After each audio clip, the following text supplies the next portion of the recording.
Kada govorimo o slobodi ličnosti u crkvi, onda treba da znamo šta su te tri reči.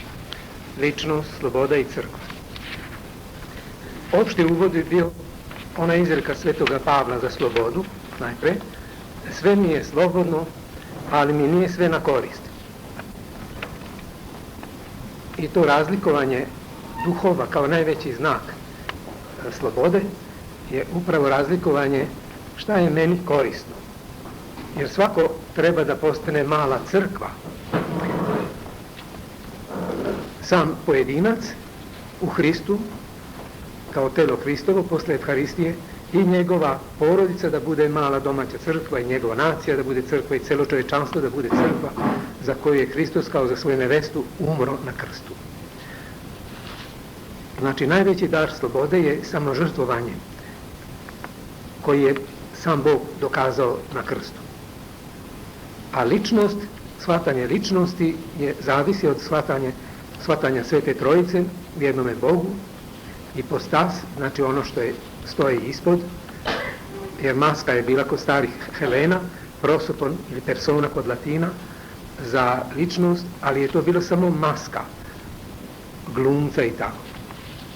I sveti oci su uzeli i iskovali od jedne obične reči filosofske ipostas, tu novu teološku zastavu pravoslavnog personalizma, da je najvažnije ono što stoji ispod, to je ipostas, ono što stoji ispod maske, a to je živa ličnost. I kao što u jednom Bogu ima tri različite ličnosti, tako u jednom pokolenju čovečanstva ima recimo po 3 milijarde ličnosti, ali svako ima, kao i u božanstvu, tako i u čovečanstvu, svako ima celu ljudsku prirodu u sebi, ali on tom ljudskom prirodom raspolaže na svoj ličnostni neponovivi način, kao što u Trojici svaki ima celu suštinu božanstva ili prirodu božanstva, ali on to ispoljava kroz svoju ličnost. I tako da je sveti Grigorije Bogoslov rekao da je čovek stvoreni Bog. Znači, Bog u malom i sa svojstvima Boga. I sad mora čovjek najprej da zna Boga da bi znao čoveka, pošto je čovek po liku Boga stvoren. I zato spomenimo neka samo svojstva Boga, to je carstvenost ili apsolutna sloboda kod Boga. On je jedino apsolutno slobodan, što znači neuslovljen ničim.